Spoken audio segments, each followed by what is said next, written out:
आप सभी लोग को राम राम। न्यूज़ के बारे में बात कर लेते हैं। तो मैंने आप लोगों को बताया था ना कि कैफे 3 नॉर्म्स अप्रैल 2027 से अप्लाई होने वाले हैं, लेकिन कुछ ऐसी चीज़ें चल रही हैं कि शायद एक्सटेंड हो जाए उनका डेडलाइन।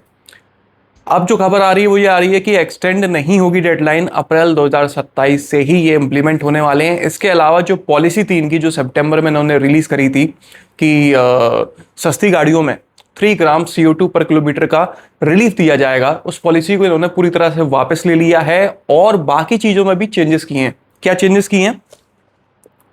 इनका जो फॉर्मूला है जिसके हिसाब से ये लोग कैलकुलेट करते हैं कि ओवरऑल कंपनी की जितनी भी गाड़ियां हैं वो पूरे साल में कितना CO2 इमिट करी हैं, उस फॉर्मूले में इन्होंने चेंजेस किए हैं। जैसे कि मल्टीप्लायर को रिड्यूस कर दिया है 0.002 से 0.00158 कर दिया है। वेट जो कि कम था उस लिमिट को इंक्रीज कर दिया है। पहले 1170 किलोग्राम तक की कैटेगरी थी, अब उसे बढ़ाकर 1229 किलोग्राम तक की कैटेगरी कर दी है, मतलब कि और गाड़ियां उसमें अंदर आने लगेंगी।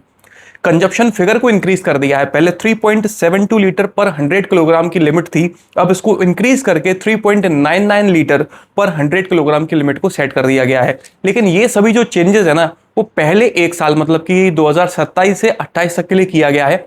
बाकी जो सभी साल होने वाले हैं उसमें क्या होगा क्या नहीं होगा अभी तक कुछ भी क्लैरिफिकेशन नहीं दिया गया। हालांकि इसके ऊपर भी नाटक होने वाला है, मुझसे लिख के ले लो। आप इसमें और क्या चेंजेस किए जाएंगे पता नहीं। हो सकता है कि जब इनकेस अगर आप CO2 लिमिट से ज्यादा इमिट करते हो तो जो फाइन लगने वाले हैं, हो सकता है उस फाइन की क्वांटिटी पर, वैल्यू पर चेंजेस किए जाएं, ऐसा हो सकता है। देखते क्या नहीं होता है। एक और चेंज इसमें किया गया है सुपर क्रेडिट्स का। सुपर क्रेडिट मतलब मैंने जो वीडियो बनाया था उसमें हमने आपको एक्सप्लेन किया था, अगर आपने नहीं देखा हो तो वो भी देख सकते हो वीडियो।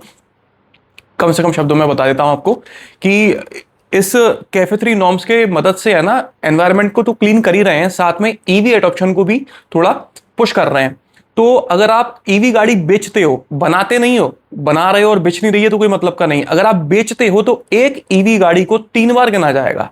मतलब अगर आपने पूरे साल भर में 100 ईवी बेची हैं तो उसको 100 ईवी नहीं, कैफे 3 नॉर्म्स के हिसाब से 300 ईवी गिना जाएगा, जिसकी वजह से उस ब्रांड का जो ओवरऑल CO2 इमिट होगा वो काफी कम रह जाएगा। इसी हिसाब से स्ट्रॉन्ग हाइब्रिड को 2 बार गिना जाना था, अब रिवाइज करने के बाद में उसे 1.6 टाइम्स गिना जाएगा। फ्लैक्स फ्यूल गाड़ियों को 1.5 टाइम्स गिना जाना था, अब रिवाइज होने के बाद में उसे 1.1 टाइम गिना जाएगा। तो यहां पर थोड़ा नुकसान हुआ है, लेकिन बाकी जगह पर थोड़ा फायदा हुआ है कंपनीज का, अपना नहीं। तो अप्रैल 2027 से ये कंपनीज जो है इसे रूल्स को फॉलो करने वाली हैं, मतलब करने वाले के करना पड़ेगा। बाकी इसमें जो कुछ चेंजेस होंगे देखते हैं क्या नहीं होते हैं। हाल फिलहाल ये इन्होंने फाइनलाइज किया है। टोयोटा वाले अपनी गाड़ियों पर डिस्काउंट दे रहे हैं और काफी तगड़ा डिस्काउंट दे रहे हैं। हाईराइडर जो कि इनका इस समय पर बेस्ट सेलिंग प्रोडक्ट बन गई है, हाईराइडर की इतनी डिमांड हो गई है कि वो इनोवा हाईक्रॉस से ज्यादा भी की है। 1.1 लाख रुपीज तक का डिस्काउंट चल रहा है। देखो ये डिस्काउंट फिगर मैं आपको जो बता रहा हूँ ना, ये हर किसी डीलर के यहाँ थोड़े अलग अलग होते हैं। तो आप मेरी बात पकड़ के मत बैठिए ना यार, तुमने तो 1,10,000 रुपये बोले तो ये तो यार 1 लाख ही दे रहे हैं।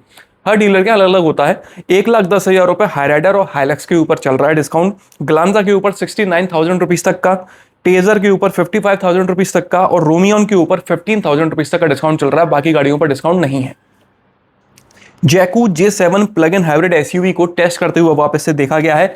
लगभग 25 से 30 लाख रुपए के प्राइस रेंज में ये लॉन्च हो सकती है। मतलब हैरियर और जीप कंपास उसकी प्राइस रेंज में आपको ये मिल सकती है, और ये वो दोनों ही प्लग इन हाइब्रिड नहीं है। टाइगुन के फेसलिफ्ट को लॉन्च कर दिया गया है। 11 लाख रुपीज से शुरू होकर ये 19.3 लाख रुपीज तक की मिलती है, मतलब कि डस्टर से थोड़ी ज्यादा प्राइसेस में से लॉन्च किया गया है। इसमें वो स्कोडा वाला जो 8 स्पीड ऑटोमेटिक ट्रांसमिशन था 1 लीटर पेट्रोल इंजन में, वो इसमें भी मिलने लगा है। 1 लीटर ऑटोमेटिक में 19.54 kmpl, 1 लीटर मैनुअल में 19.98 kmpl और 1.5 लीटर DCT में 18.85 kmpl का माइलेज क्लेम किया जा रहा है। मतलब कि माइलेज तो बॉस आपको काफी अच्छा मिल रहा है सेगमेंट के हिसाब से और इंजन के हिसाब से। फेसलिफ्ट में जितने चेंजेस होने चाहिए कायदे से उतने चेंजेस इसमें किए गए हैं।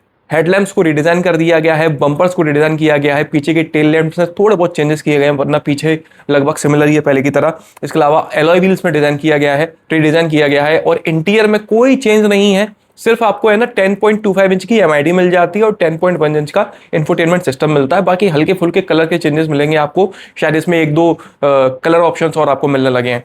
तो यही चेंजेस होते हैं भाई जो फेसलिफ्ट में मतलब एक्चुअली में किए जाते हैं।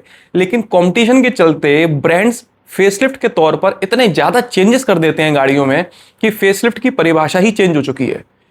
ठीक है, नेक्स्ट जनरेशन वाली चेंजेस मिलते हैं अब फेसलिफ्ट में, वैसा नहीं होता यार कुछ। हाँ, पैनोरामिक सनरूफ भी इस गाड़ी में मिलने लगी है जो पहले नहीं मिल रही थी। इसके अलावा अगर आपको ये फेसलिफ्ट कुछ ज़्यादा खास नहीं लगा, या इसमें जो चेंजेस हैं वो आपको टॉप वेरिएंट में मिल रहे हैं, आपको पुराना वाला मॉडल ज़्यादा पसंद है, तो आपके लिए बेहतरीन मौका है। 3 लाख रुपए तक का डिस्काउंट चल रहा है पुराने वाले मॉडल टाइगन के ऊपर। ठीक है, वर्टस के ऊपर 1.25 लाख रुपए तक का डिस्काउंट चल रहा है, और टिगवान आर लाइन जो अभी हाल ही में लॉन्च हुई है उसके ऊपर 4.5 लाख रुपए तक का डिस्काउंट चल रहा है। इंपोर्टेड गाड़ियां ना बहुत ही कम सक्सेसफुल होती हैं। ज्यादातर इंपोर्टेड गाड़ियों का यही हाल होता है कि कोई नहीं खरीदता, क्योंकि वो आते आते इतनी महंगी हो जाती हैं कि भाई उन्हें क्या ही खरीदो। निसान ने ग्लोबल मार्केट में 2 गाड़ियों को अनवील किया है, एक है ज्यूक ईवी और दूसरी है एक्सट्रेल हाइब्रिड। एक्सट्रेल हमारे भी अवेलेबल है, वो भी इंपोर्टेड है, बिल्कुल नहीं बिक रही है, लेकिन एक्सट्रेल हाइब्रिड को ग्लोबल मार्केट में अनवील किया गया है। ये दोनों गाड़ियां बिल्कुल भी इंडिया नहीं आने वाली, बस एक न्यूज है। निसान वाले इंडिया जो लाने वाले हैं वो है पेट्रोल वो डालने वाला पेट्रोल नहीं, चलाने वाली पेट्रोल गाड़ी। निसान की पेट्रोल गाड़ी काफी पॉपुलर है, PATROL पेट्रोल इसकी ये स्पेलिंग है इसकी, और इसे भी इंपोर्ट करके लाया जाएगा। तो ऑब्वियसली जिस प्राइस रेंज में इसे यहाँ पर लॉन्च किया जा सकता है उससे ज़्यादा प्राइस रेंज में ये मिला करेगी।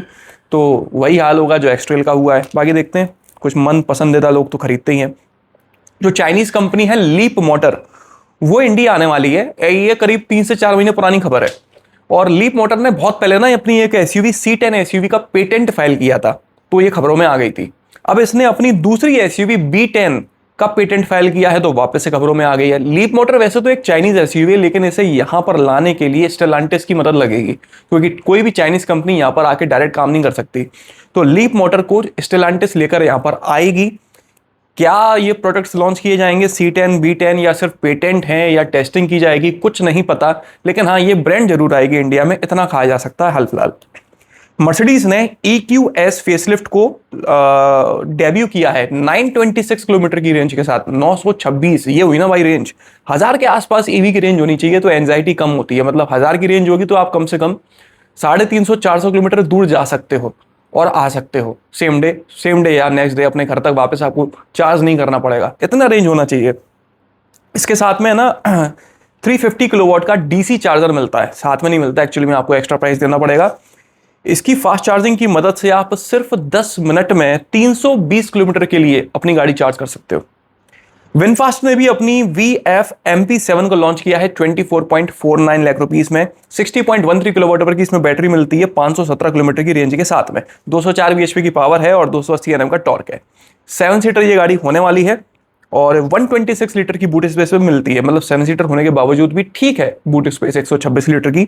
गाड़ी के ऊपर 7 साल की वारंटी है और बैटरी के ऊपर 10 साल की वारंटी आपको मिल रही है। 80 किलोवाट का DC फास्ट चार्जर इसमें मिलता है जो आधे घंटे में 10 से 70% इसको चार्ज कर देता है। जिस सेगमेंट में इस गाड़ी को लॉन्च किया गया है ना, उस सेगमेंट में कई सारी कंपनीज फिराक लगाए बैठी थी कि हम लॉन्च करेंगे, स्पेशली मारुति, लेकिन उसके पहले विनफास्ट ने कर दिया। विनफास्ट है यार ऑल इलेक्ट्रिक कंपनी, और इनके जो टारगेट्स हैं इंडिया को लेकर बहुत ही गजब के वो रखें। मतलब कोई बड़ी बात मत समझना आप, आने वाले 2 या 3 साल में विनफास्ट आपको जगह जगह दिखने लगे और ईवी मार्केट को कैप्चर करने में शायद दूसरी या तीसरी पोजीशन पर आपको नजर आए आने वाले 2-3 साल में। नेक्स्ट जनरेशन बेंटेगा 2028 में डेब्यू होने वाली है। बेंटेगा असल में बेंटले का बेस्ट सेलिंग प्रोडक्ट है और उसे 2028 में ऑल इलेक्ट्रिक लाया जाने वाला था।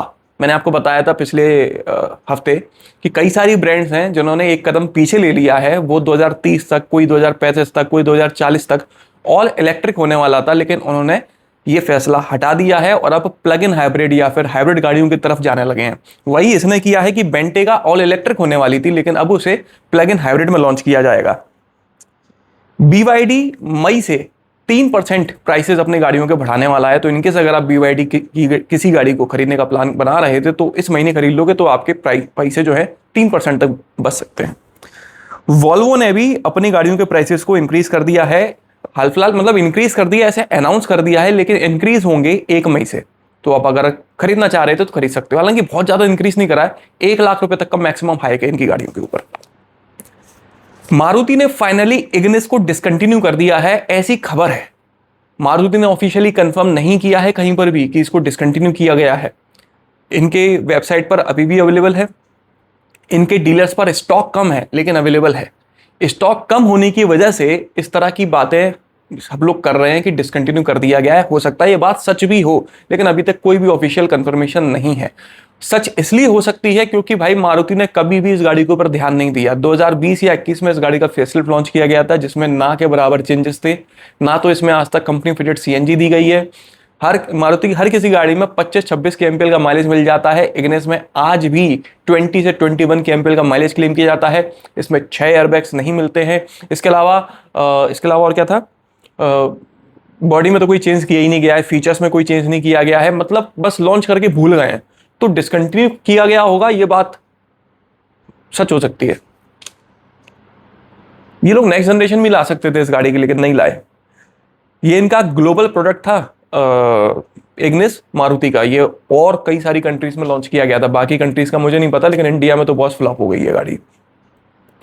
टोयोटा ने ग्लोबल मार्केट में यारिस क्रॉस के फेसलिफ्ट को अनवील किया है। मैंने आपको बताया था ना कि टोयोटा यहां पर एक सरप्राइज गाड़ी लेकर आने वाला है 2028 या 29 में। वो यही गाड़ी है यारिस क्रॉस।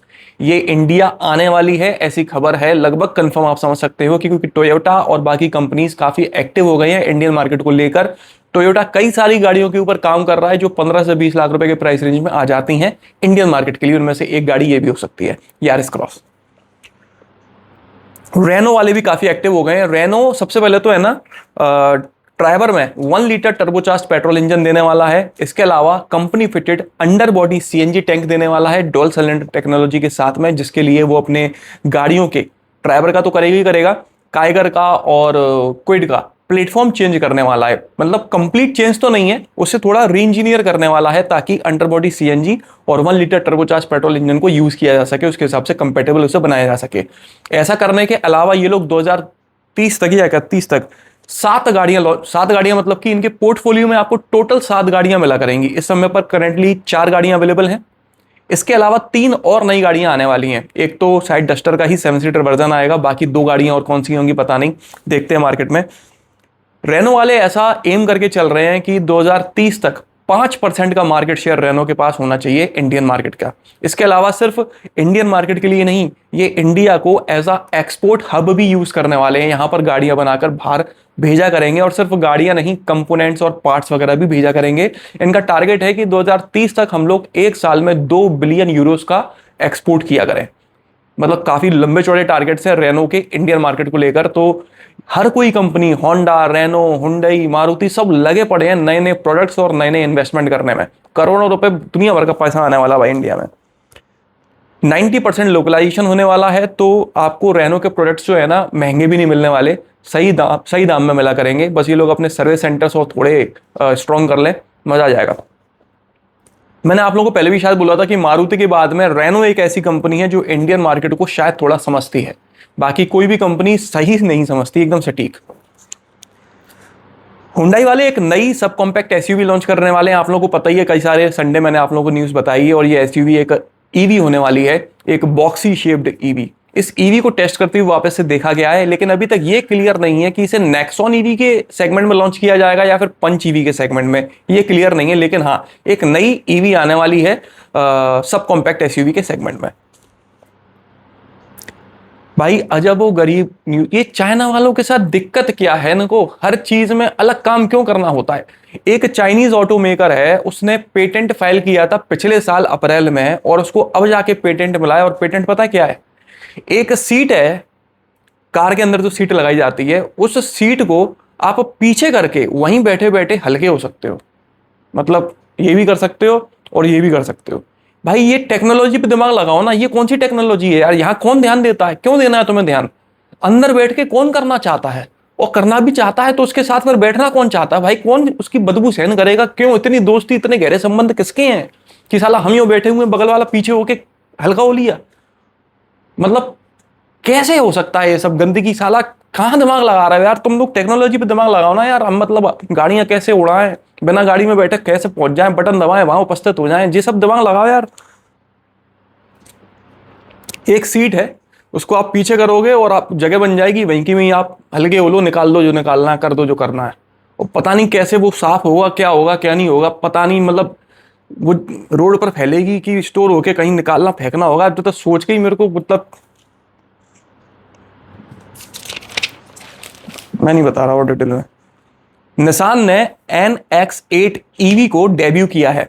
ये न्यूज़ हमारे इंडिया की नहीं है, लेकिन मैंने इस वीडियो में इंक्लूड इसलिए की है क्योंकि मैं बता ही देता हूं। एक तो ईवी फॉर्म में इसे लॉन्च किया गया है और एक ER फॉर्म में लॉन्च किया है, मतलब कि extended range EV. EV form में तो है ना, ये गाड़ी मात्र 650 किलोमीटर की रेंज क्लेम करती है, बाकी गाड़ियों की तरह जैसे नॉर्मल होती है। लेकिन एक्सटेंडेड रेंज ईवी में इसमें 1.5 लीटर का पेट्रोल इंजन दिया गया है और एक बड़ी बैटरी दी गई है। वो बैटरी अपने दम पे 350 किलोमीटर चल सकती है। एक्सटेंडेड रेंज ईवी का मतलब ये होता है कि इसमें जो पेट्रोल इंजन है ना, वो टायर्स को पावर नहीं देता। वो है ना, सिर्फ बैटरी चार्ज करने के लिए लगा हुआ होता है। आप पेट्रोल इंजन को फुल करवा लो और गाड़ी चलाना शुरू करो। जैसी बैटरी ड्रेन होगी, खत्म होगी, तो वो पेट्रोल इंजन अपनी जो पावर है उससे बैटरी को चार्ज कर देगा और गाड़ी चलती रहेगी। इस तरह से दोनों मिलकर 1450 किलोमीटर चल सकते हैं। मतलब एक बार फुल टैंक कराने पर यह गाड़ी 1450 किलोमीटर चल सकती है। इतनी कर्री रेंज है इस गाड़ी की भाई। इसलिए मैंने इस न्यूज़ को यहाँ पर इंक्लूड किया कि निसान कोई छोटी मोटी कंपनी नहीं है, बस हमारे यहाँ ये कुछ खास नहीं कर पा रहे। प्रोडक्शन के अच्छे हैं, वो भी ये कि मैग्नाइट। अब टेक्टन आने वाली है, देखते हैं कैसी निकलती है। एक और न्यूज़ है जिससे हमसे हमारा कोई लेना देना नहीं है, लेकिन वो Guinness book of world records में दर्ज की गई, इसलिए आपको बता रहा हूँ। चाइनीज ऑटोमेकर कंपनी है गीली, आपने नाम सुना होगा मेरे मुंह से कई बार। इसकी एक गाड़ी है, स्ट्रॉन्ग हाइब्रिड गाड़ी है। उसमें एआई की मदद से, उसमें इनबिल्ट एआई मिलता है और उस एआई की मदद से वो गाड़ी 45 किलोमीटर का माइलेज क्लेम करती है, 45 किलोमीटर का। और इस गाड़ी को Guinness book of world records में दर्ज कर लिया गया है इस माइलेज की वजह से। असल में जो एआई है ना, वो चूज करता है कि कब उसे बैटरी से पावर लेनी है और कब उसे फ्यूल से पावर लेनी है, जिस वजह से गाड़ी बेहतर से बेहतर माइलेज निकाल कर देती है। ये सारी टेक्नोलॉजीज इंडिया कब आएंगी भाई? चाइना में ही वापस से हुंडई ने 2 कंसेप्ट रिवील किए थे ना पिछले संडे को, वीनस और अर्थ। उनमें से वीनस की टेस्टिंग भी चालू हो गई, उसको टेस्ट करते हुए देखा गया है। एक सेडान है वीनस। महिंद्रा ने अपनी गाड़ियों के कुछ प्राइसेस बढ़ा दिए हैं, जैसे कि स्कॉर्पियो क्लासिक के प्राइस बढ़ा दिए हैं, थार के प्राइसेस बढ़ा दिए हैं, 43,500 रुपीज़ तक बढ़ा दिए हैं। तो अगर आप महिंद्रा की गाड़ी खरीदना चाह रहे हो तो थोड़ा ज़्यादा खर्च करना पड़ेगा। मिनी कन्वर्टेबल JCW पैक की बुकिंग्स ओपन हो गई हैं। 1.5 लाख रुपए के टोकन अमाउंट से आप ऐसे बुक कर सकते हो। मारुति 2031 तक 3 नई ईवी गाड़ियां लॉन्च करने वाला है। एक तो है इनकी MPV, जिसका कोड नेम है YMC। ये आपको अगले साल के आखिर तक देखने को मिल सकती है। दूसरी है EWX, जो कि एक हैचबैक है। ये आपको 2028 या 29 तक देखने को मिल सकती है। तीसरी है फ्रॉन्क्स की ईवी वर्जन, ये आपको 2030 या 31 तक देखने को मिल सकता है। तो ये 3 ईवीज इंडियन मार्केट में मारुति वाले लॉन्च करने वाले हैं ई-विटारा के बाद में।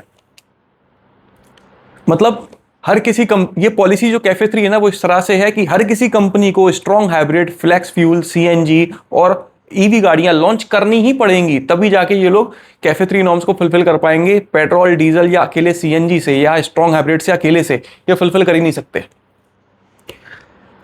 टाटा वालों ने एक समर कैंप चालू कराया, तो जो भी टाटा मोटर्स के यूजर्स हैं वो अपनी गाड़ियों को फ्री में चेकअप करवा सकते हैं। 30 पॉइंट इंस्पेक्शन आपको फ्री में मिलता है। साथ ही में अगर आप वारंटी को एक्सटेंड करवाना चाहते हो या कुछ पार्ट्स रिप्लेस करवाना चाहते हो तो आपको 10 से 15% का डिस्काउंट भी मिल रहा है। तो टाटा यूजर्स जो है वो ये फायदा ले सकते हैं।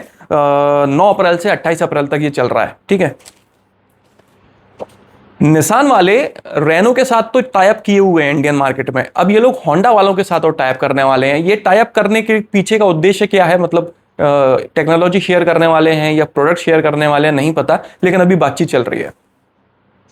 एक जरूरी चीज जो मैंने जानबूझ के इस वीडियो में इंक्लूड करी है वो ये कि हाईकोर्ट नहीं है, हाईकोर्ट के बारे में बाद में बताऊंगा।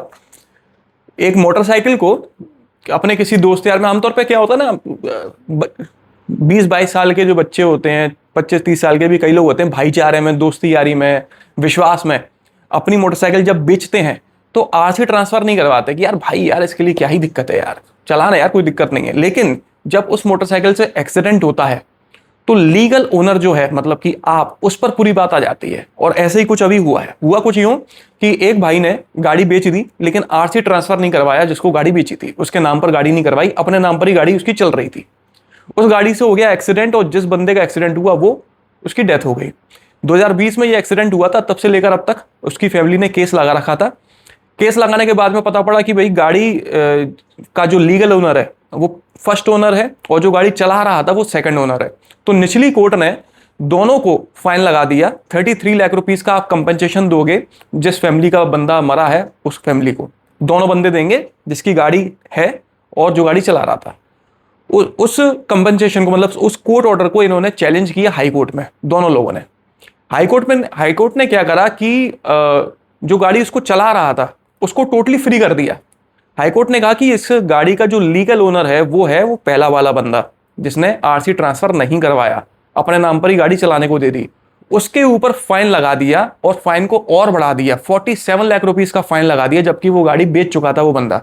ठीक है, तो गाड़ी जो चला रहा था, जिसने एक्सीडेंट किया है, वो है टोटली फ्री, और जो ये सोच रहा था मैंने गाड़ी बेच दी अब कोई दिक्कत नहीं है, उस पर 47 लाख रुपए का फाइन लगा है। तो ये बचकानी हरकत आप लोग कभी मत करिएगा। भाईचारे में कुछ नहीं रखा है, खासकर इस तरह की हरकतें लीगल ओनर पर ही पूरी तरह से बात आती है। तो अगर आप इस तरह के कुछ भाईचारे में अपनी गाड़ी निकाल दिए हो, इस तरह की स्टेट में अगर हो, चाहे वो कितनी भी अच्छी तरह से गाड़ी चलाना जानता हो, दुर्घटना कभी भी हो सकती है। उस बंदे को बुलाओ, आरसी ट्रांसफर करवाओ और हेडेक खत्म करो।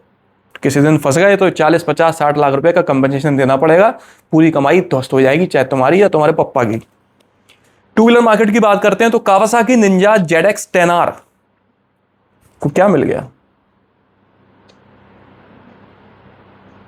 अच्छा, डिस्काउंट मिल गया। ओके, राइटिंग थोड़ी ऊपर नीचे हो गई। डिस्काउंट मिल गया, 2.89 लाख रुपीस का डिस्काउंट है।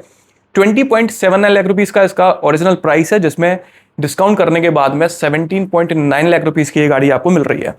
बजाज डोमिनार 400 नाम जो था 400, उसमें अब इंजन यूज होगा 350 सीसी का। 349 सीसी का इंजन इसमें आपको मिलता है, जो 40 bhp की पावर और 33.2 Nm का टॉर्क जनरेट करता है। 37,000 रुपीज तक इस गाड़ी के प्राइसेस को डिक्रीज कर दिया गया है। 2.04 लाख रुपीस में आपको ये मिल जाती है। ओला वालों ने S1X Plus को लॉन्च किया है। 5.2 किलोवाट आवर की इसमें बैटरी मिलती है। 1.3 लाख रुपीस में इसको लॉन्च किया गया है। 320 किलोमीटर की रेंज मिलती है। ये न्यूज मैंने सिर्फ इसलिए इंक्लूड करी है इस वीडियो में ताकि आपको बता सकूं कि गलती से भी 1% लालच में आके भी ओला की सिर्फ यही गाड़ी नहीं, किसी भी गाड़ी को मत खरीद लेना। ये लोग इतनी बड़ी चिटफंड एक तरह की कंपनी चला रहे हैं, स्कैम वाली। आपको गाड़ी बेच के भूल जाएंगे, आप परेशान होते रहोगे। अपनी जिंदगी की सबसे बड़ी गलती समझ लो कि गलती से अगर आपकी गाड़ी खराब हो गई तो उसको सही करने वाला कोई नहीं है। मतलब मैं इससे बड़ी बात क्या कहूं कि ये भी हो सकता है कि आज आप शोरूम से नई नवेली गाड़ी खरीद के लेके आते हो और कल खराब हो जाती है और आप सही कराने जाते हो तो आपको हो सकता है शोरूम बंद मिले, सर्विस सेंटर बंद मिले। ऐसा कई लोगों के साथ हो चुका है। कई सारे सर्विस सेंटर बंद हो चुके हैं, ये लोग भाग चुके हैं कई सारे शहरों से। गाड़ी बनाते हैं ये लोग और बेच देते हैं, भाड़ में जाओ आप। फिर गलती से भी इस कंपनी की कोई गाड़ी मत खरीद लेना। KTM 1390 सुपर ड्यूक RR को अनवील किया गया है। इस गाड़ी की सिर्फ 350 यूनिट्स बनाई जाएंगी। 1350 सीसी का इंजन है, 193 bhp की पावर और 145 Nm के टॉर्क के साथ में। डुकाटी इंडिया ने भी अपनी गाड़ियों के प्राइसेस को इंक्रीज कर दिया है। जून से ये इंप्लीमेंट भी कर देंगे प्राइस हाइक को। यामाहा फैसिनो 125 के अपडेटेड वर्जन को लॉन्च किया गया है। 76,500 रुपीज से शुरू होकर ये 95,600 रुपीज तक की मिल जाती है। 125 सीसी का इंजन है, 8.2 bhp की पावर और 10.3 Nm के टॉर्क के साथ में। जो सिंपल कंपनी है उसने अल्ट्रा नाम के स्कूटर को लॉन्च किया है 2.35 लाख रुपीस में। 400 किलोमीटर की रेंज मिलती है भाई। ये मतलब इतनी ज्यादा रेंज होने वाला पहला इलेक्ट्रिक स्कूटर है। 115 किलोमीटर पर आवर की इसकी टॉप स्पीड है, मतलब टॉप स्पीड भी अच्छी खासी है। 6.5 किलोवाट आवर का बैटरी पैक इसमें मिलता है। तो न्यूज तो बस इस हफ्ते की बस इतनी थी। बाकी किसी भी तरह से आपको ये वीडियो पसंद आया हो तो लाइक कर दीजिएगा, इस चैनल को सब्सक्राइब कर लीजिए और ऑल नोटिफिकेशन पर टैप करना बिल्कुल ना भूलना। आपका दिन शुभ रहे। धन्यवाद।